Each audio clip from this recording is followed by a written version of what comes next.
Hello, everyone. Welcome to our Book Launchers YouTube channel. Thank you so much for your patience. I know there are 11 of you here. So we had a fun little misunderstanding with some of our calendars. So I apologize for this confusion. But let me actually, I hear an echo going on. There we go. So what we are going to do is I am going to be giving you a preview of a sort of training that we do in our Author Business Accelerator, because it was literally earlier today on this exact topic. So what is that topic? It is SEO has changed, what authors must do now to be discovered. And we had Shane, who is our head of digital marketing and strategy, lead up that training. So what I'm going to do is we actually have this training recorded. It is in our Author Business Accelerator platform through School. So if you're not a part of that, I will post that link in the chat. But what I'm going to do is I'm actually going to play that recording for you so that you guys who were so kind to be here live can still get some value, because this is a recording from earlier today. Shane is not here right now to talk about it, but what I will be doing is I will be hanging out in the background during this. And if you guys have questions regarding this specific topic, what I am going to do is I will be collecting those questions just like I would on a normal live. Now, what I will be doing though is I will be collecting them and then bringing them back to the team, and we will get you guys those answers in the future. So they might actually be covered during the training, because Shane did a nice long training. It's just over 50 minutes. So it might be answered during the training, but that way, if you guys do have a question about something that is not covered, we will be sure to get that answered for you. So we do have some people here live. I saw someone say that this was their first YouTube live. So it's not normally like this. So I appreciate you still sticking around. But I would love to hear where you guys are watching from before I dive into this recording. So we've got Mary Kay from Toronto, Canada. We have Kevin Hall from New York. Laura, I don't think it said Laura, oh, you're from Massachusetts. Perfect. We got Gary Anderson from Utah. So thank you guys so much for being here and for sticking around.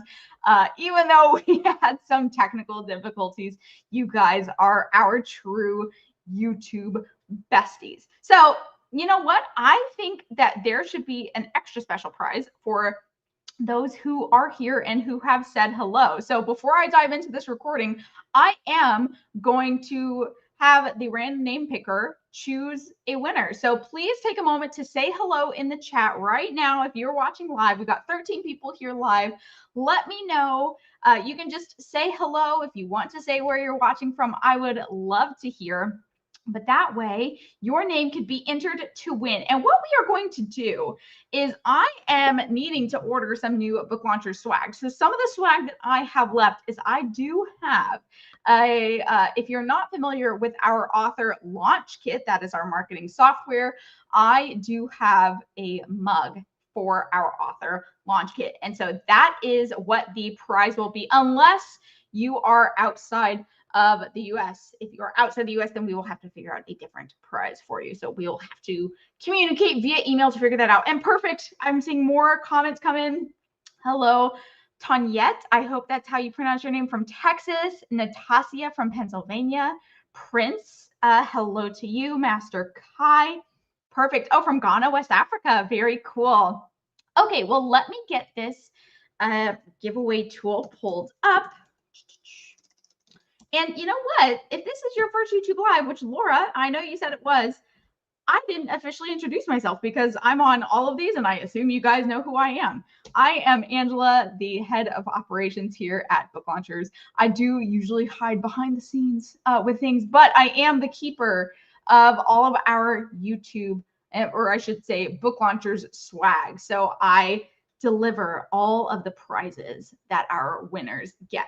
So that gave you guys a chance to get a few more things in there. Hello, Timothy from Australia, David from Virginia. It's so great to have so many people here. 17 people watching live, even though we started late and had technical difficulties. You guys are fantastic. So let me get this going, and I will share screen so that way you guys know that I am being truthful with who I say the winner is. So let me get this sharing right over here. Giveaway tool. Okay, perfect. So let's see who our prize winner is. We've got 12 people. Of course, my name will pop up in there because I am Book Launchers, but I can't win the prizes. Or I mean, I could. I already have them, but you know, it's more fun when someone else. Laura, how perfect being your first YouTube live. It was meant to be. How fantastic. Well, if you are located in the US, where did you say you were from? I think it was Massachusetts. So you can win our author launch kit mug. Yay, Laura. So instructions to claim your prize, because I don't know where to send it. Please send me an email at team@booklaunchers.com. Let me know your mailing address and I will get this mug put into the mail for you. Congrats, Laura. That is awesome. Okay, well, let me stop sharing this. I am going to get this recording pulled up. And again, I'm going to be off screen so that way you guys can see the entirety of this recording. But if you have questions, please do feel free to put them in the chat, because again, I will be saving those for later. So let me just make sure that I can fully pull this up, because I don't want it to, I want to make sure it's fully downloaded to my computer. So that way you guys can watch it in its entirety. So perfect. Okay, here we go. I am going to share screen, guys. I will be in the background and I might be in the chat just a little bit, but here is the recording from a preview of the training that we have, the types of trainings that we have in our Author Business Accelerator. And I will pull that link for our Author Business Accelerator community. If you are not a part, I'll post that into the chat. It is a great community centered around marketing your book. So let me get the screen sharing and we are going to make magic happen. Oh, I could have done it through this. So that's different. I've never shared a video this way before. Let's try it this way. I think this. Yeah, just so everyone knows, this is recorded, so if you Perfect. can't stay for the whole duration, totally fine. I am going to do a Q&A at the end that's going to dive into some specifics. If you'd like to stick around for that, just hang out, and it should be about like 20-30 minutes of this. So this presentation is all going to be about search engine optimization strategies for nonfiction authors specifically. So if you have an existing website, you've tried content marketing, you have tried optimizing your website, following all like the checklists that all the website builders tell you to do, and you're still not seeing results, I think you're going to get some value from this. And also we're going to dive into what changed in the world of SEO, like with AI search now being like the default search option. So obviously, SEO is crucial for nonfiction authors, just like small businesses, just like any other type of author, to enhance the visibility online and connect with their target audience effectively. SEO is what allows you to rank organically in AI searches and on Google searches, which are kind of just going away at this point. But when you optimize your websites and your social media channels for SEO, for search engine optimization, you are making sure you're communicating to these search engines who you are, why you're the expert in your field, and when the search engines are able to identify who you are, like and really grasp all the content on your website and be able to answer people's questions very quickly, that's how people are going to be able to find you organically without having to pay for that traffic. So today I'm going to go over what has changed in search in the last year, what it means for author sites. And I put together like 4 pillars for authors. There's more things that you could consider, but I think like as of right now, uh, some important things to go over. I put them just in 4 categories for everyone, so it's just a little bit easier to digest all of this information. AI workflows that you can actually use to kind of implement these strategies right away, and then like a 90-day plan with a template and a checklist to follow to do all of these things. Plus, we'll have some FAQs at the end and Q&As as well. What has changed in search, and like, what does AI search mean? Like I said, AI answers are now a default behavior on Google searches.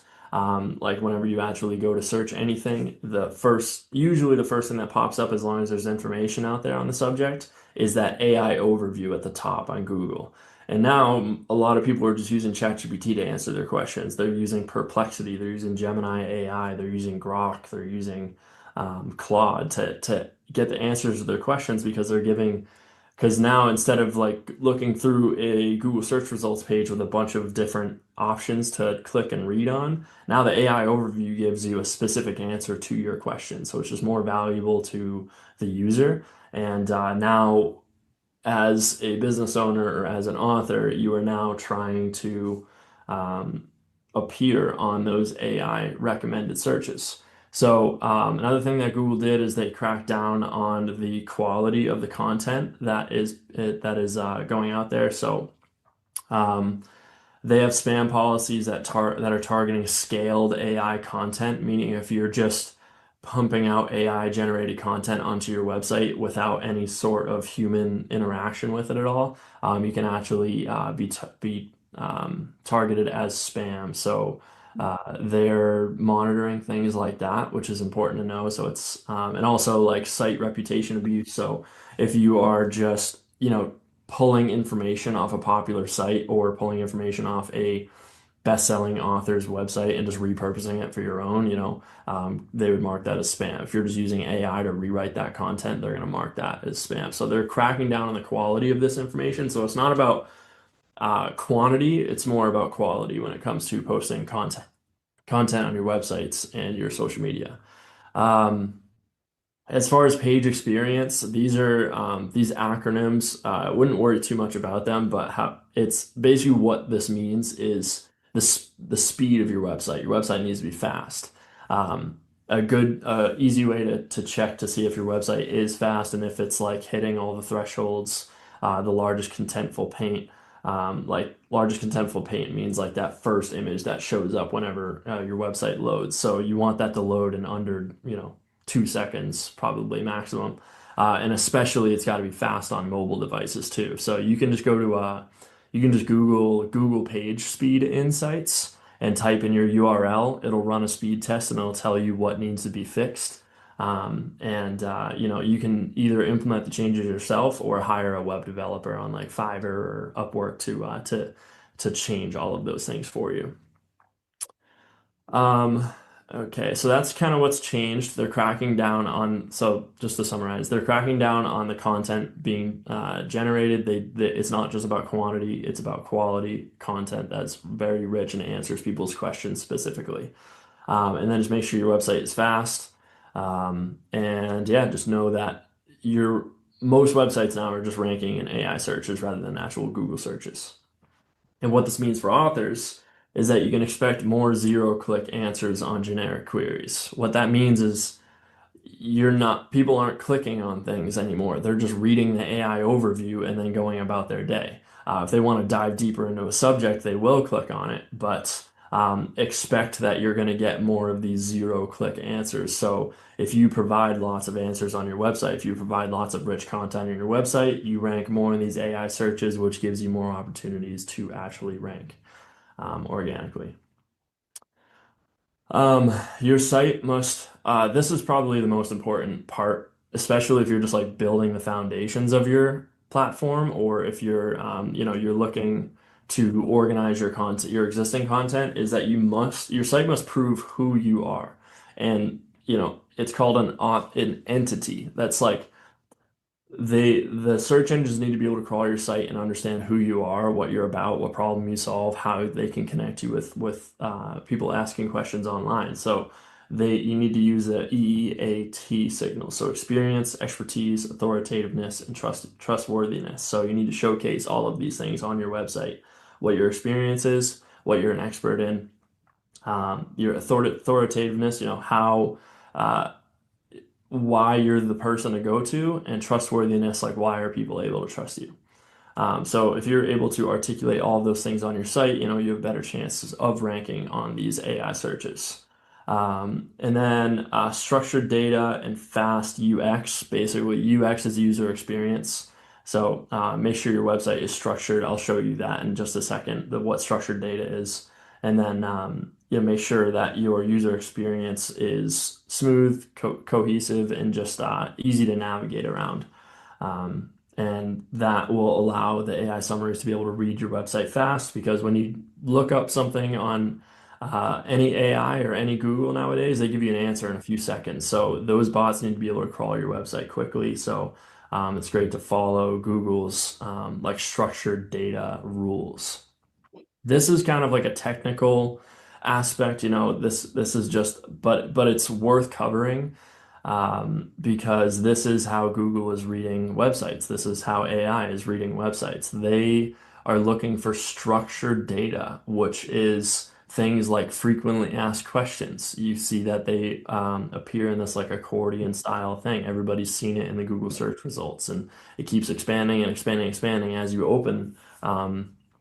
These questions because it's just giving you more and more answers to dive into the topic that you're looking for. Image metadata. I don't know if I can zoom in here, but whenever you look up like a Google image, right, it shows the image and then it shows the title of the image down below and then some other recommended images there. Like the AI can read photos now. However, these AI search engines still need to be able to decipher what this image is. So if you're descriptive with the images on your website, these search engines can understand more about what this content is about and why this picture is relevant here, and it just gives you another opportunity to rank there. More structured data, so frequently asked questions, image metadata, your product, so your book. Make sure that it has these like elements to it on your site, like have the title, have a description of the book, have any reviews that are available on there, the pricing, your ISBN 13 number, like all of those things are great to have in there so that these search engines can decipher what this product is on your website. And then reviews, obviously, where the review exists, what the rating was, and this is just so it's just the structured, like if you just have all this information scattered around your website in little text blurbs, it just won't be able to read it as well. But when you structure it like how Google's rules are, it makes it faster to read. Same thing with video too. If you want to get really detailed with it, you show obviously the thumbnail, title, description, and then you can even divide up the sections of the video. Like if you're doing 5, 10 minute long videos, break it down and like, in these 2 minutes I talk about this, and these 2 minutes I talk about this. So again, more of a technical piece, but I think it's just worth considering just so you understand what these search engines are looking for. As far as the SEO pillars for authors, I figured that these are probably four of like the most important things to cover in this call here. That would be really great for you guys to know. So entity and brand foundations, book and product pages, nonfiction content strategy, and AI search optimization. I'm just going to go into each one just to explain a little bit more about what it is. So like I said earlier, you want to make your site the entity home for you and your books. You, as the author, are the entity. Or if you're just doing book focused content, your book is the entity. So make your site, the Wikipedia for your book, the Wikipedia for you. Like have all the information for all these search engines to decipher and for people to find all the information they need to make a purchase decision or sign up to your newsletter. Like all the information should be on there. It should be detailed and clearly explained. You want to have a robust author page with a headshot, bio, credentials, awards, press, speaking topics, and a contact form on there as well. Like any sort of credibility that you can establish on there, that's that authoritativeness, like that these AI search engines are looking for. Like, why are you a credible source for this information? And how can you like explain, with your own personal stories and your own expertise? That AI should be ranking your website for this. Um, on your author page and on your book pages, make sure that you are linking to your Amazon author page, your Goodreads page, YouTube, LinkedIn, Wikipedia, if you have a Wikipedia page, which Wikipedia ranks extremely well on search engines and on AI. So if you don't already have one, it might be worth getting a Wikipedia page for your author, for you as an author. If you have a podcast profile, Spotify, literally anything, put links to all of that on there so that these search engines can see that your website is the home base for all of these pieces, and that it will now, when people look you up, they will refer to your website for your information. Consistent name usage across site, make sure that your name is prevalent all over the site, or your book, again, if it's just book focused content, do that all over the site. And make sure that your book title, subtitles, and ISBNs are all uniform, like book title, subtitle, description, ISBN, like so that it just that's that structured data so that it can read it easily. And if you like don't switch the order of those things as you go throughout the site, make sure that all stays the same. Also, a good idea to publish media press page and like add your author bio, photos, speaker one sheet, media kit, PDFs, all that kind of stuff. Again, it's just establishing that credibility, that authoritativeness, so that these search engines and people can trust the information you're putting out there. Book and product pages. Make every book a high intent landing page. This is extremely important. You want to put one book per page. You can have a page that has multiple books on it, like your entire archive of books if you have a bunch of them. But I would highly recommend doing one page per book, and then have these elements on there. What the hook of the book is, what you're promising readers. Table of contents is a great idea to put on there. What 3 to 5 bullet points? What are the benefits of reading the book? Social proof. Have reviews, like embed those right from Amazon. What formats is it's available in? Ebook, paperback, hardcover, audiobook, retailer links to all of these different places, or just a universal book link if you got it. And then an email opt-in is a good option as well. So on these pages for the book, it's not enough just to put the book and like the schema markup, title, subtitle, ISBN. You need to put all the information on that page necessary for somebody to make a purchase decision, because that gives more context for these search engines to rank you. Also a good idea to add a sample chapter for media experts as well. So, nonfiction content strategy. This is like a content strategy just means putting content onto your website so that AI search engines or just search engines in general can have the proper information to establish you as a credible source so it can rank you on search engines. And the real goal here is just totally own the problems that your book solves. Be the expert in everything about your book because your book probably helps a wide array of people. So there's got to be multiple different ways for you to write and to write about different topics that are all around the same niche that shows how you are the person to solve this problem. So um, what we would call them in the SEO world is like topic clusters. So a cluster of different keyword topics that you can use to create content on your website. So these words here, 3 to 5 pillars of 2,000 words and 6 to 8 supporting posts each. What that means is a content pillar is like a category. So if you have a book on a specific subject, you can have multiple categories within that subject, and then a pillar page is like a very, very detailed, like let's see, you go to like a one of those nerd wallet or like a HubSpot article that has the top 10 tools for social media scheduling, right? Like that is like a pillar page. It'll give 10 full examples of tools that you can use with links to all of them, with links to other blog pages on their own website that go into detail on why like each feature of these schedulers is important. Um, and you know who they're for, use cases for these, all of these things, all of like the links inside of this pillar page are all the supporting posts. So the pillar is like the overarching topic, but then you write all of these other supporting posts off of it.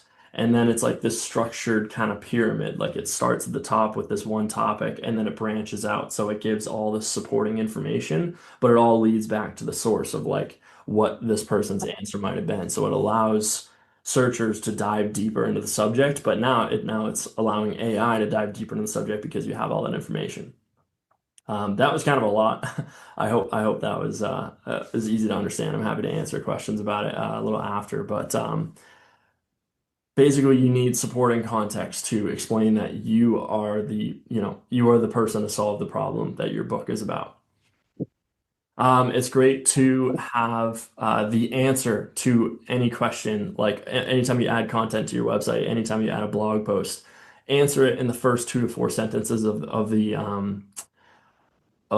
blog post, and then you know continue down with bullet points, continue down with headings, subtitles, all that stuff, and add original insights with case studies, frameworks, worksheets, checklists, originally created content that just further establishes you as a credible source and establishes you for, original information.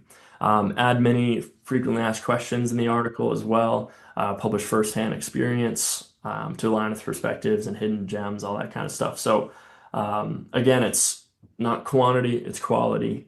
Like human generated content is still very, very relevant today, if not so, if not more so.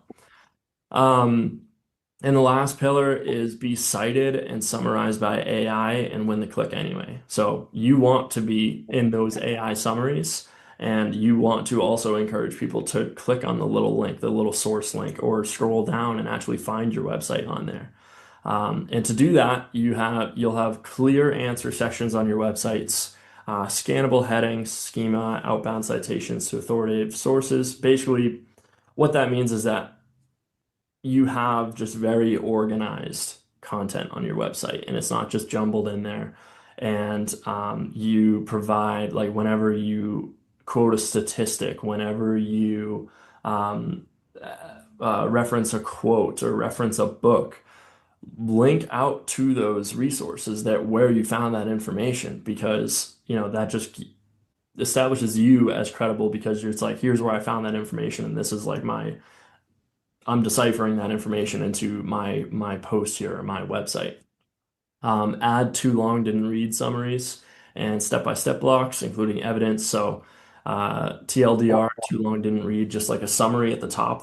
So that's that scannable. That's like the ability to just hop on your website and understand what it's going to be about in the first few seconds. And then if they want to dive deeper, they can continue reading along and then have step-by-step instructions on how to do a certain thing.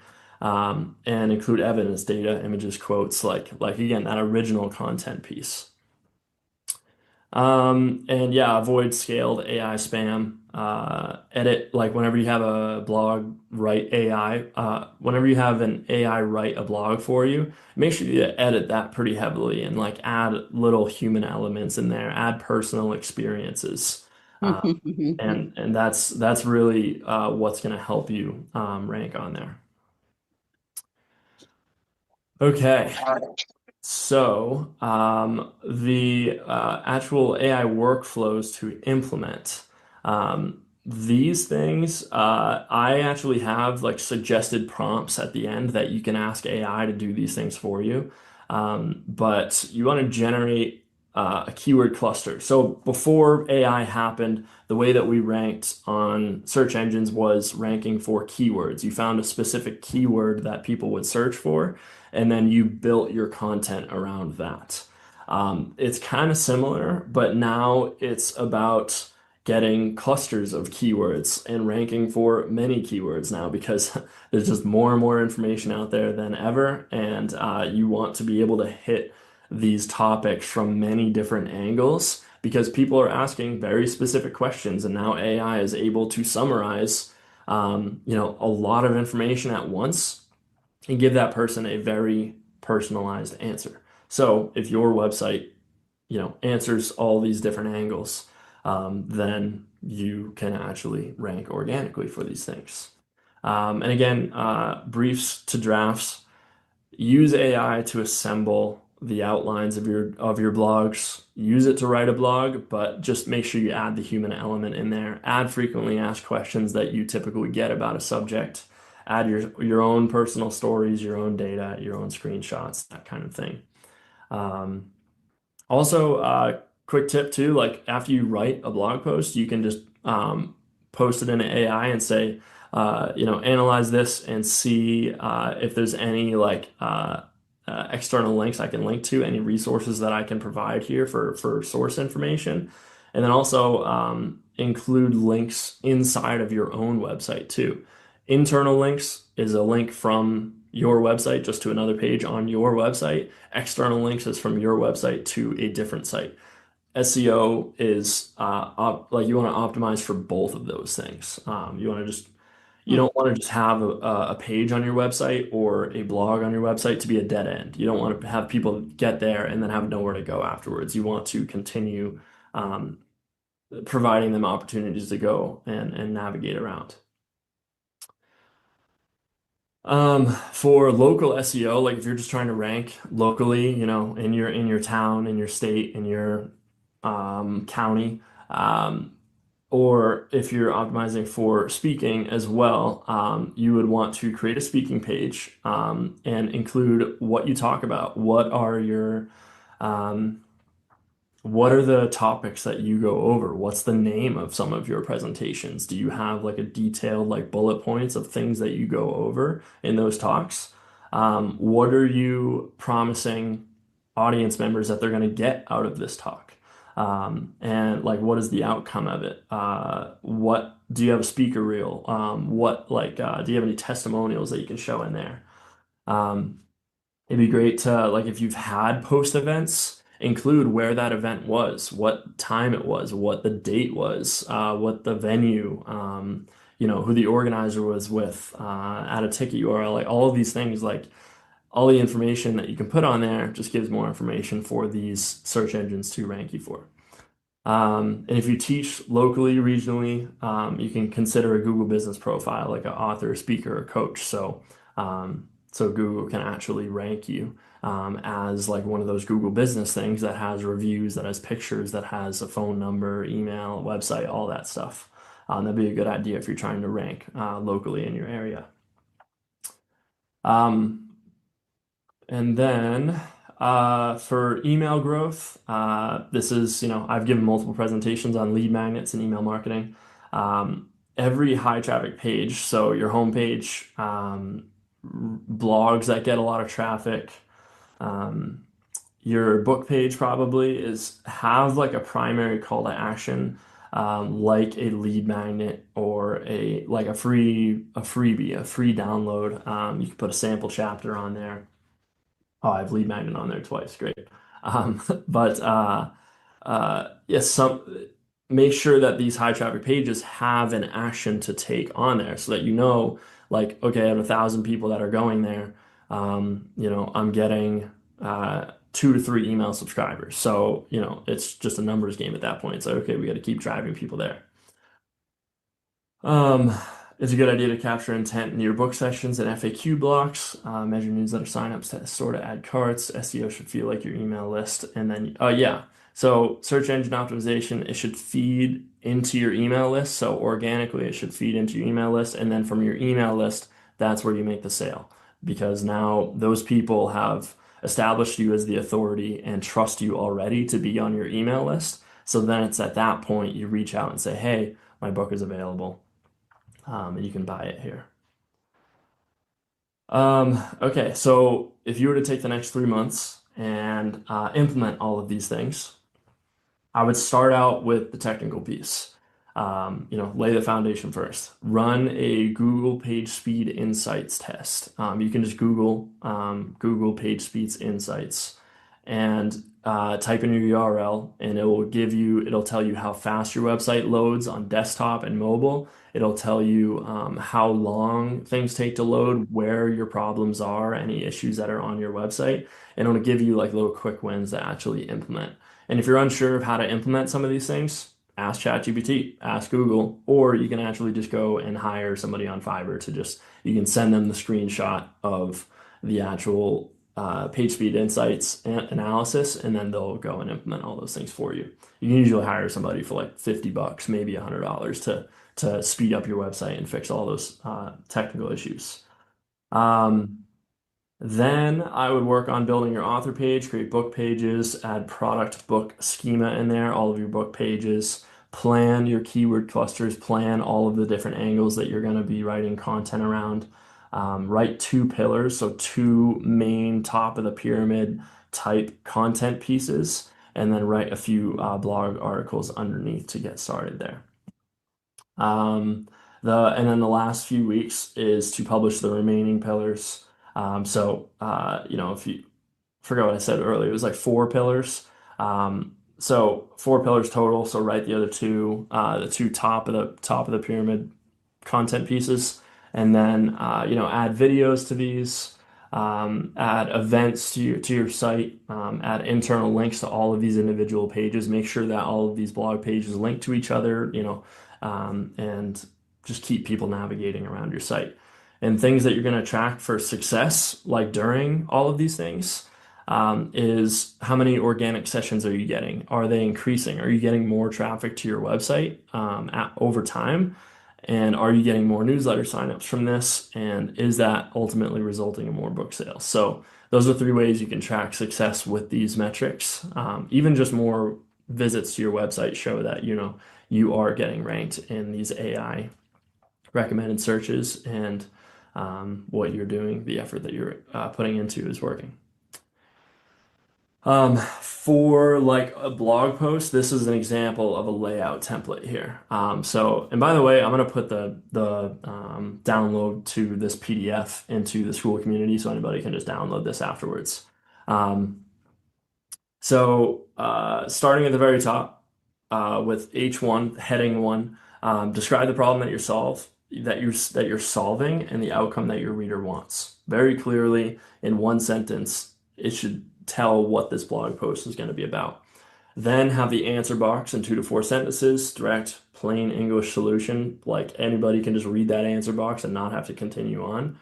And then the body structure is the context, why it matters, a step-by-step solution with screenshots, or if it's not digital, you don't need screenshots, but any sort of graph, any sort of just original content will do. Have an example case study, mistakes on how to avoid this problem, tools and template download if you have that available. That'd be a great place for your lead magnet, and then a mini frequently asked questions. So you can tell it's pretty detailed, but it has all the information for the search engines to rank you, and just for anybody browsing around, they have all the information they need to, move on about their day. Common mistakes to avoid is publishing thin articles at scale, and this is like AI generated articles, like just saying, ChatGPT, write me a blog article, and then doing copy paste, send it out on your website. I would avoid doing that. Ignoring IMP, so it's slow interactions from heavy themes script, but basically that means ignoring the speed of your website. Over relying on depreciated rich results as a strategy. So over relying on very commonly held beliefs, or just like, you don't need to put information on your website that is like, just anybody can find that information anywhere. It's just like a general fact. Like, you don't want to over rely on very popular information that everybody already knows about. Like, create original content. Not having your ISBN 13s on there, and not having a book page for each book, and then no internal links from new posts to book pages. Some frequently asked questions that I figured people are going to be like considering. I'm going to do Oh yeah, we're at 36 minutes, so I'm about to wrap it up, and we can do questions after this. But is AI written content okay? Yes, totally. I would definitely advise writing content with AI. You know, it saves you a lot of time, prevents you from having a blank space.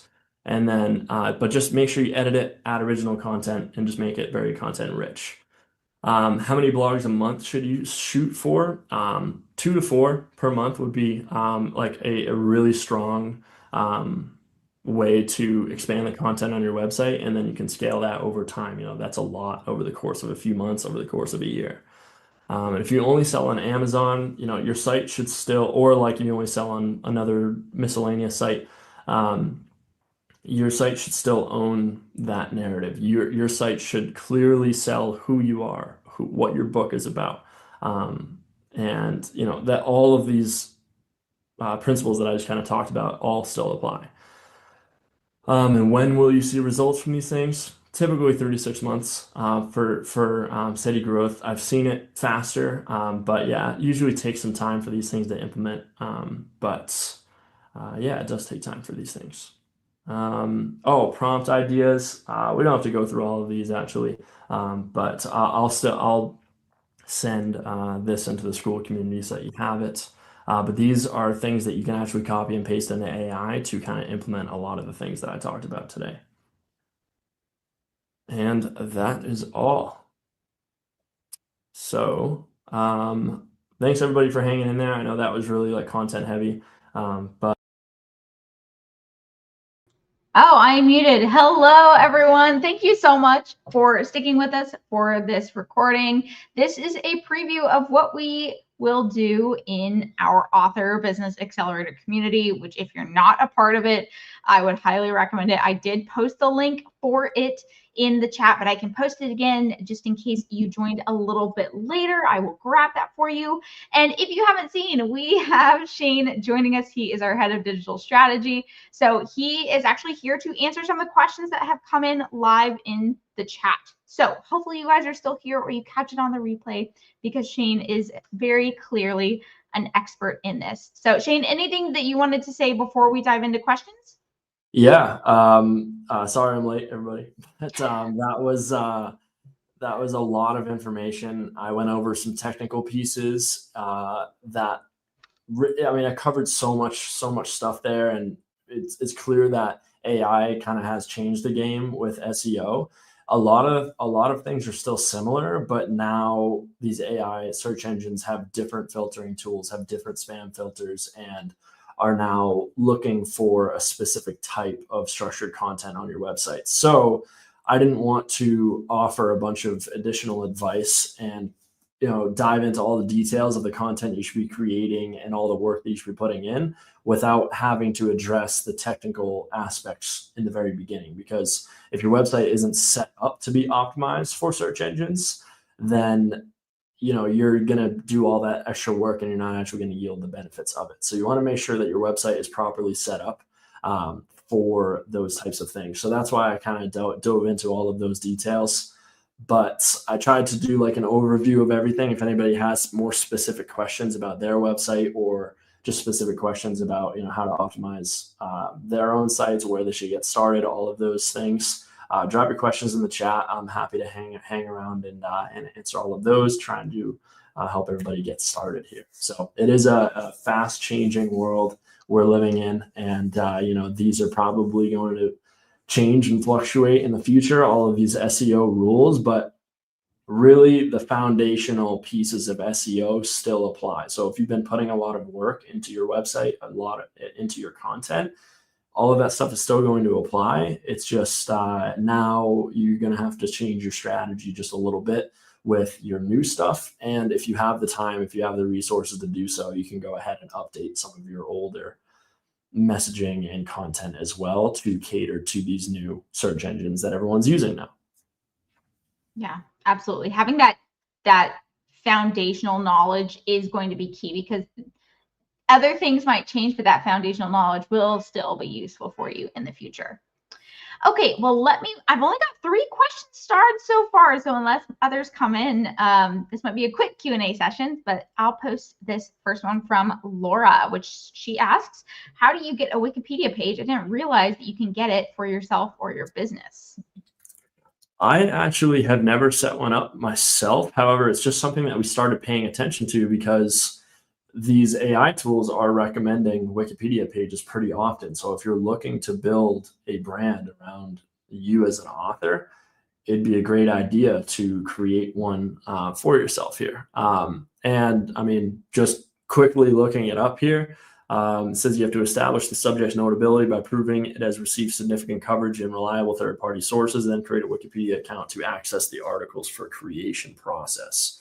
So I'm sure there's a process that is available online like that in YouTube videos that'll walk you through it. I unfortunately don't have that information, but from what it looks like, you're obviously going to need content for that Wikipedia page. I don't think it's just a formality, like you get it up there. I think if you've just been in the space for a while, you've been building your brand, and you have a website, you have content out there, you have previous speaking engagements, you have a couple books out there, it would be worth looking into that kind of thing. If you're just at the beginning of your journey and you're just kind of getting started, maybe focus on the other pieces first. Focus on building your platform first, and then branch out to Wikipedia. We just say that because we've noticed that Wikipedia is ranking very well with these search engines. And there might be a Wikipedia page for how to get a Wikipedia page. Probably is. The Wikipedia page for many things. Okay, Timothy asks, would you use Squarespace to build your website, or would you hire an expert? I mean, you could hire an expert to build a Squarespace website. It's not like really one or the other. All of these website platforms out there in the world do, like Squarespace, Wix, WordPress, GoDaddy, HostGator, Webflow. They all do the same thing. They all get a website live for you on the web that you can connect your custom domain. You can make all the edits to it. My recommendation is, if you've worked with Squarespace before, or you've already looked into Squarespace and it seems like a viable option, I would just go ahead and do it. Pick a tool that you're actually going to be comfortable going in there and editing yourself. Like unless you want to hire an expert to manage it for you, then I would hire an expert. Like if you want to be more passive and you just want to have somebody else manage it, then yeah, hire an expert. But if you're looking to be more hands-on, pick a tool that is going to work well for you, that you are going to be okay with editing and making changes to long term. And Squarespace is a great option. It's great for beginners, and you can even, you can build a pretty advanced site on Squarespace. They load really fast. They're optimized for all screen sizes. And I mean, my advice here is it's not really one or the other. I would consider, do you want to be the one updating this website, or do you want somebody to do it for you? If it's the latter, hire somebody. If it's the former, then try out a couple different tools, figure out which one you like best, and then move forward with that one. And it looks like he just said, I had a Squarespace website and I got help to optimize it. Amazing. Yeah, that's great. So I would just continue on working with your Squarespace site and just continue building on that. And if in the future you want to switch to a different platform, you want to hire an expert to do it, the expert would just, transition everything for you. But if you're spending all the time in Squarespace, if that's what you're used to, I would just stick with that. Yeah. And he says he likes it because it's a top-notch security. Perfect. Yeah, Squarespace is a great option. And Kit, I don't know if she's asking about like Kit itself or author launch kit. Did you mention Kit just now? I didn't mention Kit. No, I think maybe she's just asking if it's yeah, Laura, maybe expand on that if you want to know a little bit more about Kit. That's the software that I'm most expert in as far as email marketing. I have most experience in that. So if you have any questions specific to it, let me know. Yeah, put a little bit more context, please, Laura. Okay, another question also actually from Laura. Like long tail keywords versus short one-word keywords. So that's what's changing about AI search is it's not really, I don't want to say it's not important to focus on keywords. Like what I mentioned in the presentation was to create keyword clusters, to create many pieces of content around a number of different keywords. What AI search engines are looking for is very rich content that you have multiple different angles on. So instead of just optimizing for a single keyword, like previously, the way Google search was, you optimize for a specific keyword, you write a whole blog post all centered around that one keyword, and that's how you would eventually rank on higher pages inside of Google. But now it's all about the context around these keywords. Like, people are asking more and more specific questions, and AI is now able to provide answers to those very specific questions faster and just better, frankly, than searching for a topic in Google and then looking through all the search results, reading a couple of blogs, getting all that information. Like, people don't want to do that anymore. That's how search has changed. People are getting personalized answers to their questions with context around it. So pick multiple keywords to optimize for on your website, and then you're basically hitting your topic, your expertise, your niche from different angles, and that establishes your credibility and your trustworthiness online, because you have lots of content on like one specific topic, hitting it from multiple angles. So that additional context, that additional information and content around your niche subject is what is going to allow you to rank on AI search results, because it needs that additional context to put together these really personalized answers. If you have all of these all this great info on your site, you want to be able to answer all these questions with frequently asked questions on your pages, with supporting text, with external links that go away from your site, with internal links that go to different resources on your site. So yeah, it's just more content is better rather than just picking keywords. Perfect. Thanks. Okay. Donsa, I hope I'm pronouncing your name correctly, says, setting up each of my blog pages info boxes on my web page, should I have one box for the question, the next box the answer? No, so the info box at the very top of each blog page is basically a TLDR summary, a too long didn't read summary.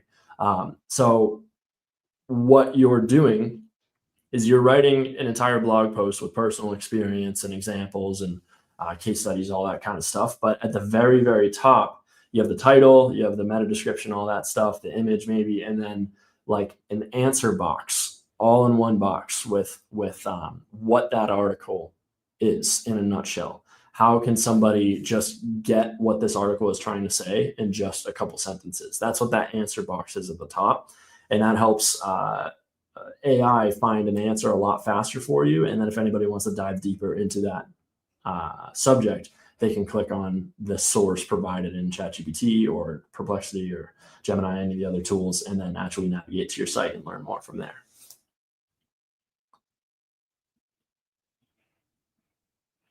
Sorry, I didn't realize I was muted. Another question from Donsa. Do you have any info on Base 44, which is voice to web page and creating your web page? That sounds like a pretty new tool. I've never heard of that before. I'm going to look it up. So build apps with AI in minutes. So it sounds like you just do voice to web page. You just describe what your page is going to look like and then build it. That sounds like a new tool. Yeah, I'm looking at it right now. It seems like it's like an AI website builder type of deal. I don't have any experience with it. No, sorry. Sorry, Donsa. Interesting. Well, thanks for putting a potential new tool in our toolkit. That's pretty cool. Okay, whoops, sorry. It looks like Laura, okay, so for Kit, I think she was asking about, is it good for building a web page?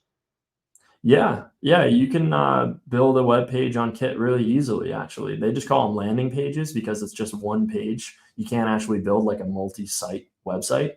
But yeah, on Kit, you can create multiple landing pages, all with their own individual links, with their own individual sign-up boxes, and also you can put products on there. You can sell your books directly on Kit as well.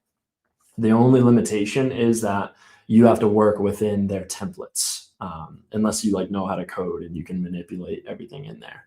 But they have a lot of great templates to work with, and you just have to work within the constraints of that, which to some people that's actually easier and a relief because you don't have to do a lot of design work. You just change the colors, fonts, and pictures, and then you're ready to go. Cool.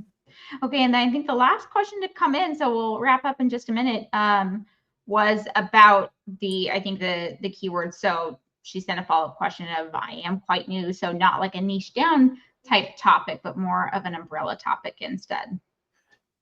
Yeah, it's kind of a combo of both, I guess. So you do still want to stay niche down. You don't want to just write about everything. The idea is to cover everything in your niche.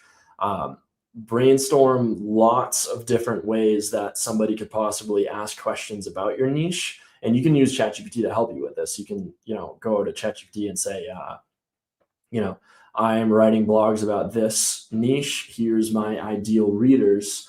What are some potential questions that they would be asking or searching for on the web? And, make that granular for me so I can see what type of blog posts I could be writing. So that could give you a kickstart into how to make that happen. So it's not really like an umbrella per se. It's just you're expanding on specific content. Again, you're trying to hit it from multiple different angles. You're trying to just provide all that supporting context to show that you are a credible source for this information. You are providing external sources for people to go and dive deeper into this subject. You have more information on your website that is all relevant to this. So, if you stay consistent with that content posting, you're going to get recommended on these AI search channels, assuming that, your website is set up with the proper schema markup and, structured data so that they can easily read this information off your site. Cool. All right, well, I think that was the last question. Thank you for hopping on live, Shane, to answer some of these. I did say this at the beginning, but this was a training that Shane did earlier today in our exclusive Author Business Accelerator community. I posted the link a couple times in the chat, but it's just school, spelled with a K, SKOOL.com/author business. So this is really key. If you're pre-launch or post-launch, you've got questions, you want access to our awesome team members like Shane, our marketing experts, and there are trainings, there's office hours, there's that community aspect, which we also have in our free school community. But this is a great example and kind of impromptu example of what you would actually get in that community. So we'd love to see you guys in there. If you've got questions, you can email me with any questions at team@booklaunchers.com. But I think that's it. We are right about at an hour. So Shane, any last thoughts before we say goodbye to everyone? No, that's all. It's a technical process. There's a lot of work that can go into it, but the good news is that if you've already been putting a lot of work in your SEO, all of that work is still going to bear fruit eventually. It's just a matter of expanding on that. And I think that's the main message here and what's changed and how you can adjust your strategy going forward. So hopefully everyone got a lot of benefits out of this. And thank you all for sticking around. Sorry again, we were late, but tune in again for another one. Yeah, have a great week, you guys. And if you joined in late, I did post the presentation URL into the channel as well, because there was so much content that Shane went over, so you can scroll back and find it there. But thank you guys for sticking around. Hope you found some value in this, and we'll see you around, guys. Bye, everyone.